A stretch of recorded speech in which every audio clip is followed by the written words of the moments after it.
हरे कृष्णा। सर्वप्रथम दीक्षा गुरु पाद पद्म नितिल्ला प्रविष्ट ओम विष्णुपाद अष्टोत्तरशत श्री श्रीमशीला भक्ति वेदांशीला नारायण गोसाई महाराज जी के चरणों में अनंत कोटि दंडवत प्रणाम ज्ञापन करता हूँ। तत्पश्चात नितिल्ला प्रविष्ट ओम विष्णुपाद अष्टोत्तरशत श्री श्रीमशीला भक्ति वेदांशीला स्वामी महाराज जी के चरणों में अनंत कोटि दंडवत प्रणाम ज्ञापन करते हुए उनसे भी हेतु कृपा की वांछा करता हूँ। आज शिला गुरुदेव की कृपा से जिस स्थान पर हम आए हैं, हमारे गौड़ीय वैष्णवों का बहुत ही प्रमुख स्थान, इस स्थान का नाम है जावट। तो ये जो जावट है, ये राधा जी का ससुराल है। यहीं पास में ही नंदगांव बरसाना और राधा जी का बरसाना में जन्म होता है और विवाह कहाँ पे होता है? जावट में। तो यहाँ पे उनके पति अभिमन्यु घोष, उनकी सास और उनकी ननद जटिला और कुटिला। तो हम इस प्रसंग को पूरा अच्छे से श्रवण करते हैं। अभी राधा जी और कृष्ण का आपस में वृषभानु महाराज जी ने और नंद महाराज जी ने आपस में दोनों ने तय कर लिया कि हम राधा और कृष्ण का आपस में विवाह करेंगे।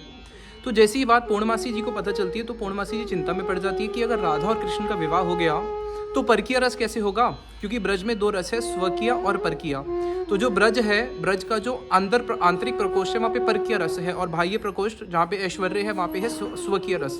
तो ब्रज के अंतपुर में तो परकीय प्रकोष्ठ है जहाँ पे राधा कृष्ण का विवाह नहीं हुआ है और दोनों आपस में छुप छुप के मिलते हैं, उससे उत्कंठा बढ़ी रहती है। तो पूर्णमासी जी ने देखा कि अगर अब राधा कृष्ण जी का विवाह हो गया तो ये पुष्टि कैसे होगी रस की, और ये तो सब गड़बड़ हो जाएगी। तो इसलिए पूर्णमासी देवी ने क्या किया, वृषभानु महाराज जी के पास जाके बोला, अरे ये क्या कर रहे हो, आप अपनी कन्या का विवाह नंद महाराज जी के पुत्र से कर रहे हो। आपको पता नहीं कि आपकी जो कन्या है वो मांगलिक है, और अगर आपने उसका कृष्ण के साथ विवाह कर दिया तो पूरा जीवन वो दुखी रहेगी। इसलिए आपको उसके साथ विवाह नहीं करना। आप क्या करो, ब्रज में जटिला का पुत्र है आयन घोष, और तुम चाहते हो अगर तुम्हारी कन्या जो है वो हमेशा प्रसन्न रहे तो उसका तुम आयन घोष से विवाह करो, जिसको अभिमन्यु भी बोलते हैं। तो इस प्रकार से पूर्णमासी जी ने राधा और कृष्ण जी का विवाह रोक दिया। अब जब राधा जी को पता चलता है वृषभानु महाराज जी से कि मेरा विवाह आयन घोष से होने जा रहा है, तो राधा जी कृष्ण से पूछती है, अरे श्याम सुंदर, ये मैं क्या सुन रही हूँ कि मेरा विवाह तुमसे ना होके आयन घोष से होने जा रहा है। तो मैं तो अपने प्राणों को त्याग दूंगी, मैं किसी परपुरुष का तो स्पर्श तो छोड़ो, मैं उसकी छाया तक को भी नहीं देख सकती। तो उतने में कृष्ण समझाते हैं कि देखो, उस जगत में तो हम दोनों कौन है, उस जगत में हम दोनों ही नित्य प्रिय प्रियतम है। हमारे गुरुदेव उदाहरण देते थे, जैसे अगर एक देश से दूसरे देश में पति पत्नी जाए, या एक स्थान से दूसरे स्टेट में अगर वो चेंज करे, तो उनको वहाँ पे जाके पुनः विवाह करके बताना पड़ेगा कि हम दोनों पति पत्नी हैं। वो तो स्वाभाविक ही पति पत्नी है। तो उसी प्रकार से उस जगत में तो हम नित्य ही प्रिय प्रियतम हैं, लेकिन इस जगत में हम जब यहाँ पे आए हैं, हमें परकीय रस का स्वादन करना है। हमारे महाराज जी बताते हैं कि जो परकीय रस है, उस परकीय रस के अंदर क्या होते हैं, दुर्लभता, जहाँ पे मिलन में बहुत दुर्लभ हो जाता है। मिलन दुर्लभ होने के कारण क्या होता है, उत्कंठा बढ़ जाती है, प्रचुर कामकता, और इस प्रकार से जो परकीय रस है इसलिए वो स्वकीय रस से श्रेष्ठ है, जिसके अंदर निवारणता। तो ये चार चीज़ें ऐसी है जो परकीय रस को स्वकीय रस से श्रेष्ठ करती है। अगर पति पत्नी के मिलन में अगर दुर्लभता ना हो, दोनों जब चाहे तब मिल ले, तो मिलन में वहाँ पे उत्कंठा नहीं रहती और ना ही मिलन में आनंद आता है। इसलिए वो है ना, शादी से पहले चंद्रमुखी, शादी के बाद सूर्यमुखी, और उसके कुछ दिनों बाद ज्वालामुखी। पहले I love you, I leave you, then फिर आई किल यू। इस जगत में तो उस जगत का जो प्रेम है वो इस जगत की उससे तुलना नहीं हो सकती। वो जो जगत है वहाँ पे परकीय रस सबसे श्रेष्ठ है, लेकिन उसी को जब इस जगत में लगाएंगे तो वो निंदनीय हो जाता है। तो वहाँ पे राधा जी को कृष्ण समझाते हैं कि हम दोनों नित्य प्रिय प्रियतम हैं, और तुम्हारा अभिमन्यु से जो विवाह होगा उसमें कोई दोष नहीं है। क्यों? क्योंकि अभिमन्यु कौन है, मेरी ही छाया है। तो उस परकीय रस को पुष्ट करने के लिए जो अभिमन्यु है वो कृष्ण भगवान की ही छाया है। और भगवान कृष्ण उसको बोलते हैं राधा जी को कि देखो, जब तुम्हारा विवाह होगा तब क्या होगा, मैं क्या करूँगा, तो मैं उसकी गोद में जाके बैठ जाऊँगा। क्योंकि जो भगवान कृष्ण हैं, एक रिश्ते से अगर देखा जाए तो वो भांजे लगते हैं। यशोदा मैया का जो भाई है वो है आयन घोष, और यशोदा मैया के पुत्र है कृष्ण। तो आपस में क्या संबंध हो गया, मामा और भतीजे का संबंध हो गया, भांजे का। तो अब क्या होता है, जब भी मामा का शादी होती है तो देखना भांजा क्या करता है, साथ में घोड़ी पे भी बैठ जाता है, वैसे भी बैठ जाता है। तो कृष्ण बोले कि राधा जी को तुम चिंता मत करो, जब तुम्हारा विवाह होगा तो मैं वहाँ पे उसकी आके गोद में बैठ जाऊँगा। और जब तुम मंत्र पढ़ने होते हैं, तो जब मंत्र पढ़ेगा वो ब्राह्मण, तो मैं ही क्या करते रहूँगा, मैं ही बाड़म बाड़म बाड़म बोलते रहूँगा, मतलब स्वीकार है स्वीकार है स्वीकार है। और उसके बाद जब सारे मंत्र हो जाएंगे, मंत्रों में भी मेरा वो रहेगा। और जब मंत्र हो जाएंगे, जैसी माला पहनानी होगी तो मैं बात एकदम से अपना गर्दन आगे कर दूंगा और माला जब तुम पहना रही होगी आयन घोष की, उसमें वो वरमाला पे आ जाएगी मेरे गले में, और बातों बातों में सब इसको हंसी दिल लिखी में ले लेंगे और सोचेंगे अरे ये तो गलती से बच्चे के गले में चली गई लेकिन वास्तविक में विवाह किसका होगा? तुम्हारा और मेरा ही विवाह होगा। तो वैसे ही हुआ। जब राधा जी का विवाह हुआ तो कृष्ण छोटे से थे, राधा जी उनसे उम्र में बड़ी है। किसी कल्प में राधा जी बड़ी होती है, किसी कल्प में राधा जी छोटी होती है। तो ये जो कथा है, ये जिस पुराण के अनुसार, ब्रह्म विवत पुराण गर्ग संहिता, उसके अनुसार अभी राधा जी कृष्ण से बड़ी हैं। तो अब जब कृष्ण विवाह होता है तो कृष्ण उनके भांजे लगे और वो आके आयन घोष की गोद में बैठ जाते हैं। जैसे ही आयन घोष की गोद में बैठे उतने में ही अभिमन्यु नपुंसक बन जाता है, उसका पुरुषत्व हर लेते हैं।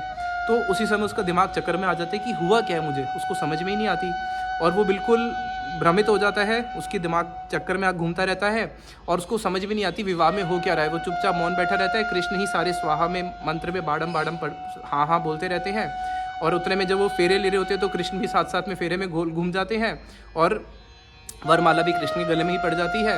इस प्रकार से जो कृष्ण है, तो वास्तविक में देखा जाए तो उस परकीय रस की पुष्टि के लिए ही इस प्रकार से पूर्णमासी देवी ने ये लीला रची जिसमें उनका उनसे विवाह हो।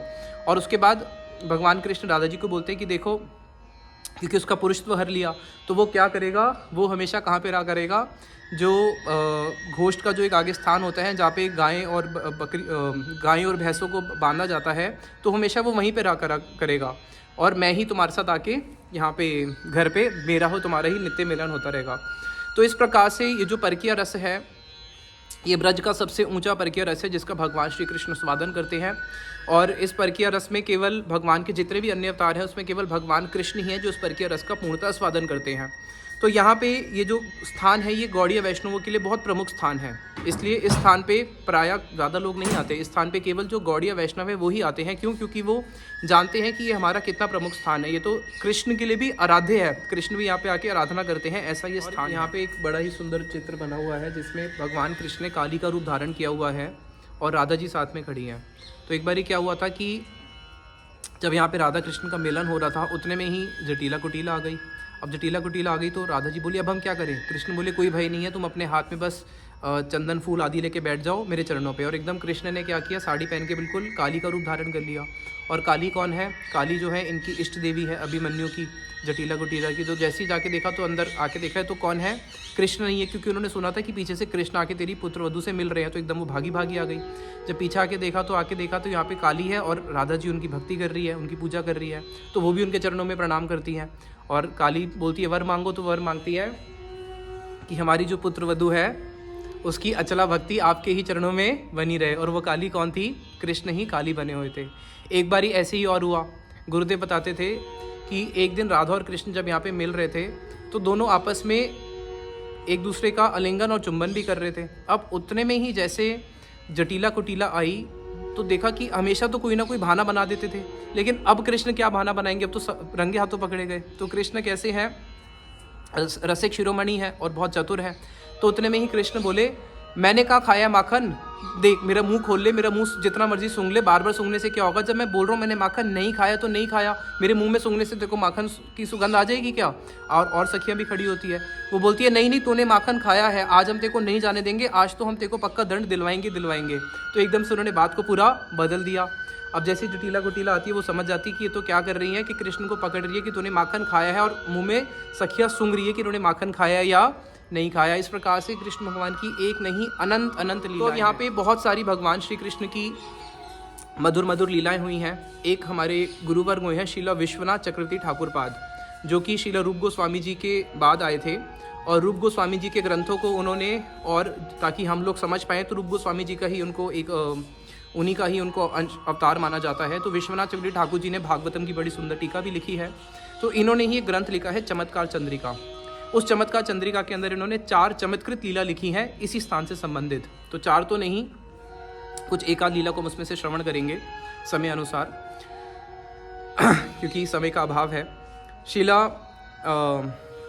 बड़ी सुंदर लीला आती है कि अब कृष्ण जो है, कृष्ण ने भोजन में उनकी रुचि नहीं हो रही है। तो यशोदा मैया को बड़ी चिंता होती है कि कृष्ण कुछ भोजन ही नहीं करता और इतना दुबला पतला सा है, उसके जितने भी सारे सखा है सब हट्टे खट्टे होते जा रहे हैं, उसकी भोजन में रुचि क्यों नहीं है।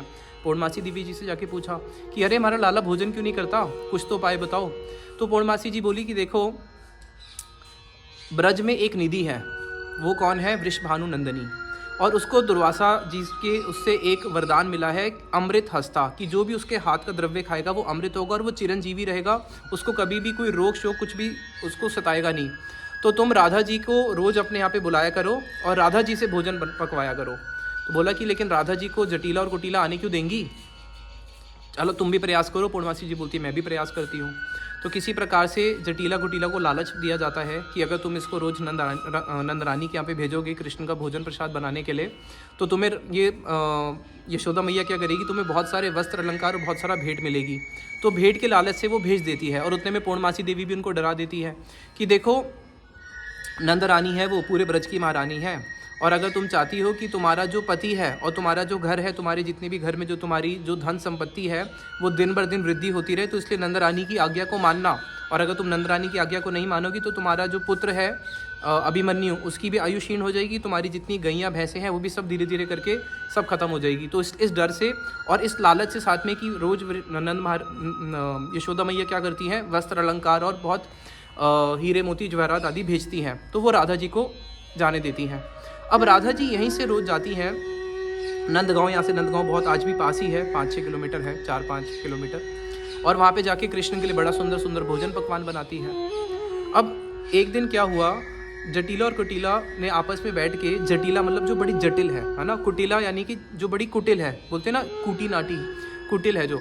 तो जटिला और कुटिला उन्होंने एक दिन आपस में बोला कि देखो, जटिला बोलती है कुटिला को कि मैं तो अब परेशान हो चुकी हूँ ताने सुन सुन के, एक नहीं दो नहीं कितनी और यहाँ की गोपियाँ हमें आके ताने देती है, और पूरे ब्रज के अंदर हमारी बहू के कारण हमारा जो पूरा कुल है, हमारे के पूरे जो सारा का कुल है, हमारे कुल की जो शोभा है और हमारे कुल का जो मान है वो दिन बर दिन नीचे गिरता जा रहा है। इसलिए अब हम क्या करेंगे कि कोई ऐसा उपाय बताओ कि अब राधा जी को कृष्ण से हमें दूर करना है। तो अब हम क्या करेंगे, ये रोज़ जाती है कृष्ण का यहाँ पे भोजन बनाने के लिए, उससे तो हमारा और मान गिरता जा रहा है। इसलिए आज से हम क्या करते हैं, राधा जी का नंद रानी के यहाँ पे जाना बंद कर देते हैं। आज से राधा जी को हम नंदगांव नहीं भेजेंगे और इसको घर पे ही रखेंगे और घर के बाहर भी किसी काम से नहीं भेजेंगे। उतने में कुटिला बोलती है, अच्छा एक बात बताओ, अगर यशोदा मैया मेरे से पूछेगी कि अरे तुम्हारी जो पुत्र वधू है उसको तो अमृत हस्ता का दुर्वासा जी ने वरदान दिया हुआ है और उसी के हाथ से ही हमारा जो पुत्र है कृष्ण जो है वो इतना प्रभावशाली है, उसकी इतनी आयु बढ़ रही है, तो ऐसे कैसे हो सकता है? तो उसका मैं उत्तर दूंगी। जटिला बोलती है कुटिला को, तो उसको एक बात बोलना कि अभी तो दुर्वासा जी ने ये हमें हमारी राधा जी को ये वर दिया है कि जो भी उसके हाथ का भोजन खाएगा उसकी आयु बढ़ेगी। अगर कल को अगर उनको ये वरदान दे दिया राधा जी को कि जिसको राधा जी स्पर्श करेगी उसकी आयु बढ़ेगी और वो निरोग रहेगा, उसका दिन प्रतिदिन उसका जो है वैभव आदि बढ़ता रहेगा, तो क्या हमारी राधा जी जाके सबको स्पर्श भी करना शुरू कर देगी?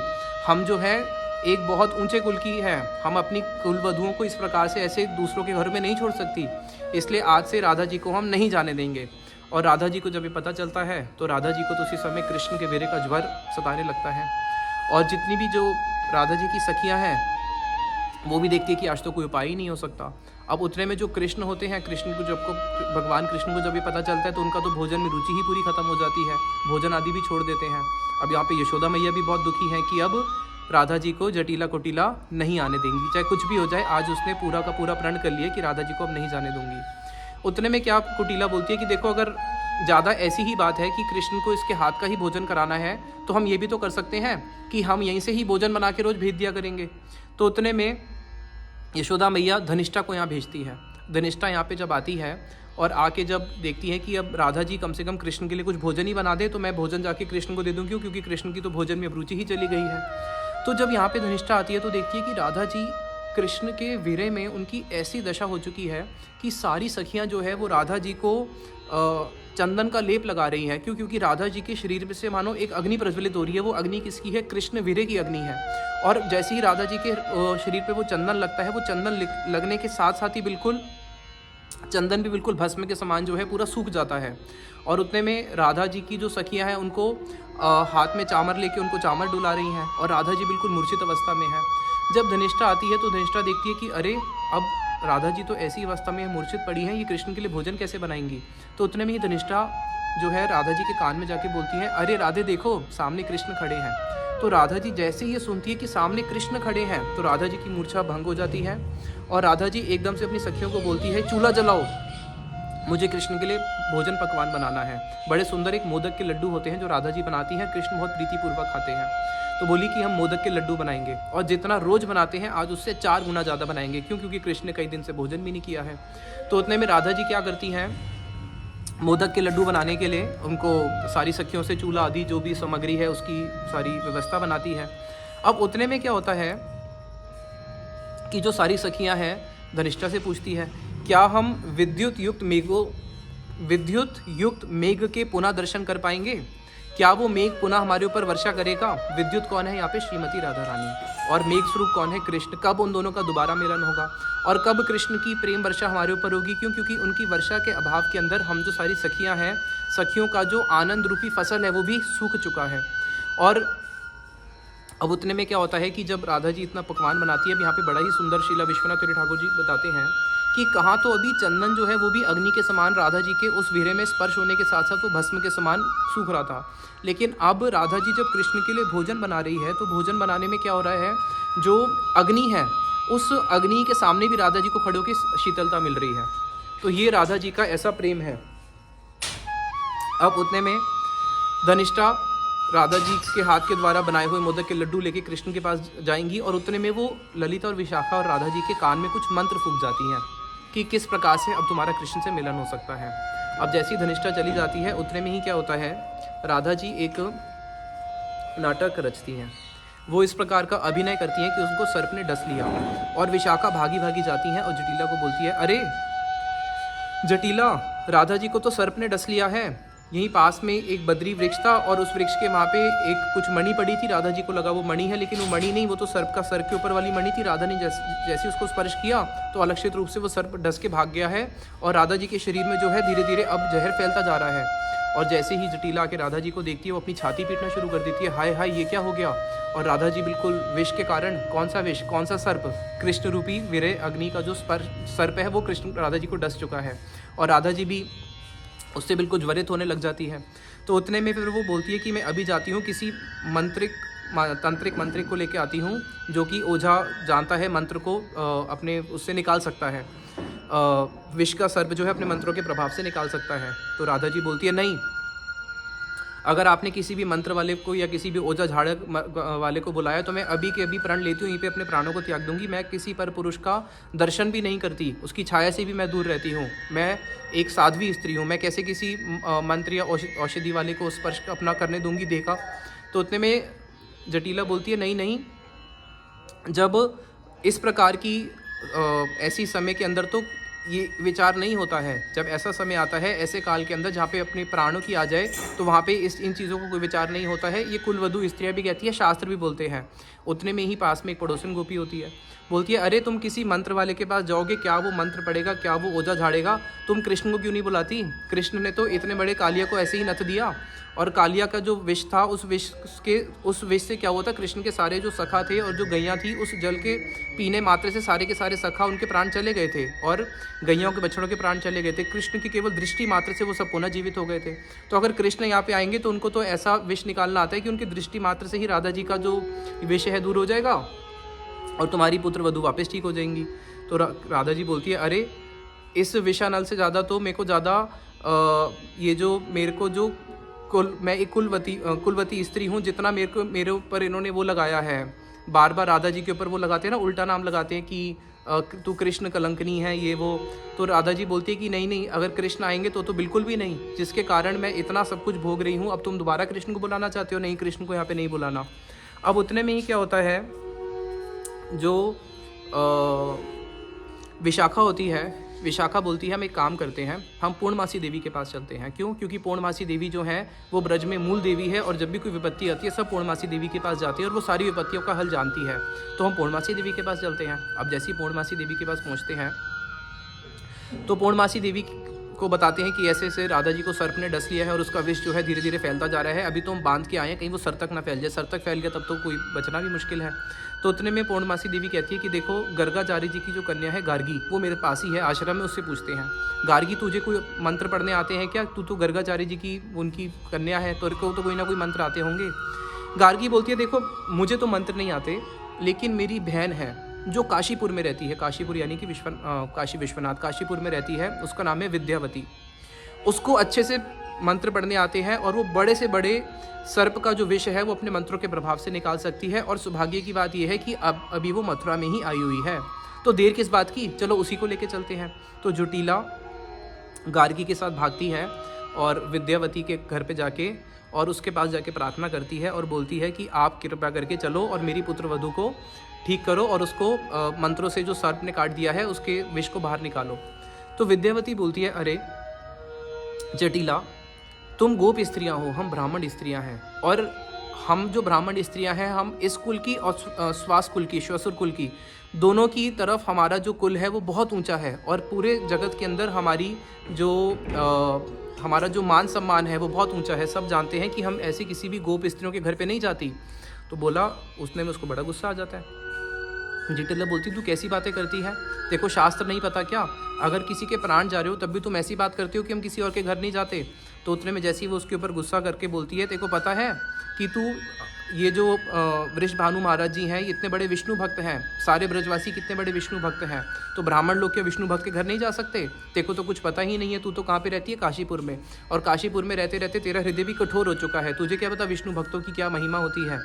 तो उतने में जो विद्यावती है वो बोलती है कि देख जटिला, मैं तेरे घर जा सकती हूँ, लेकिन मुझे जो सबसे बड़ा भय है वो मुझे है कि यहाँ पे एक कृष्ण नाम का एक ग्वाला रहता है जिसने यहाँ की बहुत सारी स्त्रियों का जो अस्तित्व है उसको भंग किया है। तो मुझे बहुत भय लगता है, इसलिए मैं इस स्थान पे कभी आती भी नहीं हूँ। आज मुझे किसी कारणवश आना पड़ा और मुझे भय लगता है अगर मैं तेरे साथ जाऊँगी तेरे राधा जी के यहाँ पे, और अगर रास्ते में वो मुझे मिल गया और उसने मेरे साथ अगर कुछ गलत कर दिया तो जटिला बोलती है देखो उसका कोई भय नहीं, मैं तेरे साथ चल रही हूँ ना, चल। तो उतने में क्या होता है, जटिला जी फिर इस विद्यावती को, और ये विद्यावती कौन है, गार्गी की बहन, और कौन बनी है, ये कृष्ण ही है। कृष्ण ही विद्यावती बन के बैठे हुए हैं, उन्होंने ही सारा कौतुक रचा है। तो कृष्ण जो कि विद्यावती के रूप में, एक स्त्री के रूप में, गोपी के रूप में आते हैं जटिला के साथ। और जब वो आते हैं तो बोलते हैं जटिला को, देख ये जो तेरी पुत्र वधू है राधा, जो विष होता है ना वो दो तरीके से निकलता है। एक तो निकलता है मंत्रों को पढ़ के, और दूसरा निकलता है औषधि से, और औषधि है मेरे दांत में। जब मैं अपने दांतों से तांबूल को चबाऊंगी, पान को, और उसको जब मैं प्रसादी अपना जो उचिष्ट है उसको खिलाऊंगी तो वो औषध का काम करेगा और मंत्र का काम करेगा। तो मंत्र और औषध दोनों से होगा। तो क्या तेरी पुत्र वधू मेरा उचिष्ट पालेगी क्या? तो जटिला बोलती है अरे ब्राह्मणों का उचिष्ट कौन नहीं पाता, और हम तो ब्राह्मणों के बहुत प्रेमी हैं, ब्राह्मणों की सेवा करते हैं, और हमारे यहाँ तक के जो बड़े बड़े राजा हैं वो भी ब्राह्मणों को उचिष्ट पाते हैं, तो तुम इसकी चिंता क्यों करते हो? अब जैसे ही वहाँ पहुँचते हैं तो उतने में ही जैसे इसी स्थान पे जैसी जटिला लेके आई विद्यावती को, जो कि कृष्ण ही है, उनके चरण धोने के साथ साथ जो जल था वो राधा जी के ऊपर पूरा छिड़क दिया। अब उतने में ही राधा जी तो समझ जाती है मेरे प्रियतम का प्रसादी जल है, और विद्यावती बोलती है अरे इसके वस्त्रों को हटाओ, और वस्त्रों को अलंकार हटाने के बाद वो अपने सारे मंत्रों को चरणों से लेके सर तक राधा जी को स्पर्श करते हुए अपने मंत्रों को पढ़ना शुरू करती है। राधा जी को भी बड़ा आनंद आ रहा है, विद्यावती को भी आनंद आ रहा है। अब अपना जो प्रसादी पान था, फिर वो क्या करते हैं, कृष्ण अपना ही प्रसादी पान राधा जी के मुख में प्रसादी पान देते हैं। अब उसके बाद कृष्ण बोलते हैं कि देखो बात ऐसी है कि ये जो सर्प का जो ये विष है, ना तो ये मंत्र से जा रहा है, ना ये औषध से जा रहा है, ये बहुत प्रभावशाली विष है। इसके लिए मुझे कुछ करना पड़ेगा। क्या करना पड़ेगा? एक कक्ष के अंदर मुझे इसके साथ छोड़ दो, मैं कुछ इसके अंदर, क्या बोलते हैं आजकल ऑपरेशन थिएटर सर्जरी होती है ना, मैं इसके लिए कुछ स्पेशल कुछ करूँगी जिससे ये विष जाएगा, और 3 मुहूर्त के लिए 3 घंटे के लिए तुम यहाँ से चले जाओ। अब उतने में जैसे ही वो राधा जी के साथ अंदर कक्ष में जाते हैं तो राधा और कृष्ण जी का बड़ा ही सुंदर मिलन आदि होता है। 1 मुहूर्त बाद ही, 1 घंटे बाद ही एकदम से कृष्ण ही अंदर से आवाज़ लेते हैं और बोलते हैं अरे जटिला इधर आ जा। और जटिला को बुला के बोलते हैं, विद्यावती बोलती है कि देख अब मैंने अपने मंत्रों के प्रभाव से उस सर्प को यहाँ पे बुला लिया है, और सर्प तेरी पुत्र वधू का सारा विष लेके जा रहा है। अब वो सर्प के साथ जो बात करेंगे तो कृष्ण ही 2 बातों में आवाज़ निकालते हैं, एक में तो विद्यावती की और एक में सर्प की। उससे पूछते हैं अरे ये बता सर्पराज, तुम यहाँ पे क्यों आए? सर्प बोलता है मैं यहाँ पे जटिला को मारने आया था, क्योंकि जटिला ने 2 दोष करे हैं। अरे जब तू जटिला को मारने के लिए आया था तो इसकी पुत्र वधू राधा जी को क्यों मारा? तो नहीं, राधा जी को क्यों प्राण लिए? बोला कि मैं जटिला को मारने तो आया था, लेकिन मृत्यु से भी बड़ा होता है पुत्र वीरे का शोक, तो मैं अभिमन्यु को मारूंगा। अरे जब तू अगर अभिमन्यु को मारना था तो राधा जी को क्यों मारा? क्यों? क्योंकि राधा जी अमृत हस्ता है, जब तक राधा जी रहेंगी तब तक अभिमन्यु के प्राण नहीं जा सकते। तो अभी तो मैंने राधा जी को डसा है, अब कल आके मैं अभिमन्यु को डसूंगा, उसके बाद ये जो जटिला है ये अपने पुत्र शोक के अंदर वैसे ही मर जाएगी। तो जब तू ऐसा क्यों करना चाहता है? बोला मैं कैलाश से आया हूँ, मुझे शिव जी ने भेजा है करने के लिए। देखो शिव जी ने ऐसा करने के लिए क्यों भेजा है? बोले क्योंकि इसने जो 2 अपराध करे हैं, पहला अपराध इसने दुर्वासा जी के चरणों में किया है, इसने दुर्वासा जी की निंदा करी है। दूसरा अपराध इसने किया है जो शिव जी के भी आराध्य हैं। कौन? भगवान श्री कृष्ण। उन श्री कृष्ण के भोजन के अंदर इसने बाधा पहुंचाई है। इसने राधा जी को कैसे रोक दिया? नंदाले में जाने के लिए और राधा कृष्ण जी का भोजन बनाने के लिए। तो आज से इसको बोलो कि उतने में जटिला जो है एकदम से बाहर रोने लगती है, बोलती है अरे मैं तो पहले से ही बचपन से ही मंदबुद्धि हूँ, सब मुझे बोलते थे, और साथ ही साथ में मंदबुद्धि होने के साथ साथ मैं तो बहुत बातुल हूँ, यानी कि मैं बहुत पागल हूँ। और ये जो कुटिला है ये तो वैसे ही कुटिल है, और इसकी बात का क्या बुरा मानना? हम तेरे चरणों में लेटते हैं, हम तेरे से प्रार्थना करते हैं, हम आगे से कभी भी अपनी पुत्र वधू को कभी भी कहीं बाहर जाने के लिए नहीं रोकेंगे। उसको जहाँ जाना है जाए, वो हमेशा रोज जाए, नित्य जाए, और कृष्ण के लिए नंदाले में जाके यशोदा मैया के पे जितनी मर्जी बारी जाए और बार बार उनके लिए भोजन बनाए। उतने बोलती है कि मैं अपने पुत्र की कसम सौगंध खा के बोलती हूँ, मैं आगे से राधा जी को कभी भी नहीं रोकूंगी। अब कृपा करके सर्प आप प्रसन्न हो जाएं और यहाँ से चले जाएं। तो इस प्रकार से जो है वो जो सर्प है वो बोलता है कि ठीक है, आगे से तुम कभी भी इसको मत रोकना। अगर तुमने कभी भी राधा जी को कृष्ण के भोजन बनाने जाने के लिए रोका तो मैं आके तुम्हारे प्राणों को ले लूँगा। तो इस प्रकार से यहाँ पे बड़ी ही सुंदर लीला होती है। अब उसके बाद जब राधा जी के जो प्रसादी अलंकार है, वो जटिला जी राधा जी के प्रसादी अलंकार इनको भेंट देती है और बोलती है कि देखो अब रात हो चुकी है, रात को तुम कहाँ जाओगी, यहीं पे रुक जाओ। और विद्यावती भी बोलती है कि हाँ बात तो ठीक है कि सर्प का विष तो चला गया, लेकिन थोड़ा थोड़ा उसका अभी भी प्रभाव है, तो मैं रात को रुक के उसको भी पूरा निकाल दूंगा। तो इस प्रकार से राधा जी बड़ी आनंदित होती है। राधा जी सोचती हैं कि ये वही कृष्ण, जब मैं अपनी सखियों के सामने होती हूँ, सखियों के सामने भी मेरे साथ संभोग करने में उनको लज्जा आती है, कुंठित बोध होते हैं, नहीं कर पाते, और आज वही कृष्ण ने कैसा कौतुक रचा कि मेरे ही घर में आके जटिला कुटिला के सामने ही मेरे साथ कितनी सुंदर सुंदर यहाँ पे लीलाएं करी। तो ये स्थान जो है हमारे गौड़िया वैष्णव का एक बहुत ही प्रमुख स्थान है। यहाँ पे तो अनेकों लीलाएं हैं, अनेकों लीलाएं। हमारे श्रीला भक्ति विनोद ठाकुर जी कीर्तन में बोलते हैं, वृषभानुपुरे जन्म होइबे, जावटे विवाह हबे, ब्रज गोपी भाव हईबे स्वभाव, अन्य भाव ना रहीबे। कि कब ऐसा होगा? वृष भानुपुरे जन्म हईबे, जब हमारी भजन की सिद्धि हो जाएगी। भजन की सिद्धि यानी कि भाव दशा के बाद, जब जहाँ पे भी भगवान श्री कृष्ण की प्रकट लीला चल रही होगी, किसी भी ब्रह्मांड में, अनंत कोटि ब्रह्मांड है, हर ब्रह्मांड में कहीं ना कहीं भगवान की प्रकट लीला हो रही होती है। तो भाव भक्ति के बाद जब एक जीव की इस जगत से उस जगत में जब वो जाता है, उस ब्रह्मांड में जब भगवान की लीला हो रही है, वहाँ पे उसको प्रेम की प्राप्ति होती है। तो वहाँ पे गोपी के घर से कहाँ पे जन्म होता है? वृषभानुपुर में, यानी कि बरसाना में। और उसके बाद परकीय रस में राधा कृष्ण जी की सेवा करने के लिए जावट में ही विवाह होता है। इसलिए इसी स्थान के आसपास ही राधा जी की अन्य सखियों का भी विवाह हुआ है। तो भक्ति विनोद ठाकुर जी अपने कीर्तन में यही प्रार्थना करते हैं, जावटे विवाह हबे, व्रज गोपी भाव हई बे स्वभाव, अन्य भाव ना रही बे। कि जो ब्रज गोपी भाव है वही मेरा स्वभाव बन जाएगा और मेरा कोई भाव नहीं रहेगा। निज सिद्ध देह निज सिद्ध नाम, निज रूप स्ववसन। कि जो मेरा सिद्ध देह है, जो मेरा सिद्ध नाम है, सिद्ध रूप वसन है, कब मुझे ये सारी वस्तु की प्राप्ति होगी। और यहाँ पे और एक बड़ी सुंदर लीला गुरुदेव बताते थे कि यहाँ पे एक बहुत बड़ा वट वृक्ष था। इसका नाम जावट क्यों है? वट वृक्ष था, तो उसी वट वृक्ष के नीचे खड़े होकर भगवान श्री कृष्ण ने बंसी बजाई। जब बंसी बजाई तो उस समय गोपियाँ अपना प्राय सारा श्रृंगार कर चुकी थी, केवल चरणों में आलता लगाना बाकी था। अब जब गोपियाँ यहाँ पे आई तो भगवान ने देखा कि पूरा तो श्रृंगार हुआ है, केवल चरणों में आलता नहीं है। तो फिर भगवान कृष्ण ने एक कौन सा वृक्ष होता है उसके पत्ते को ऐसे रगड़ने से आलता निकाल के लाल लाल गोपियों के चरणों में लगाया था, इसलिए स्थान का नाम हुआ फिर जावट। तो इसी के साथ वाणी को विश्राम देते हैं। निताई गौर प्रेमानंदे, हरि हरि बोल।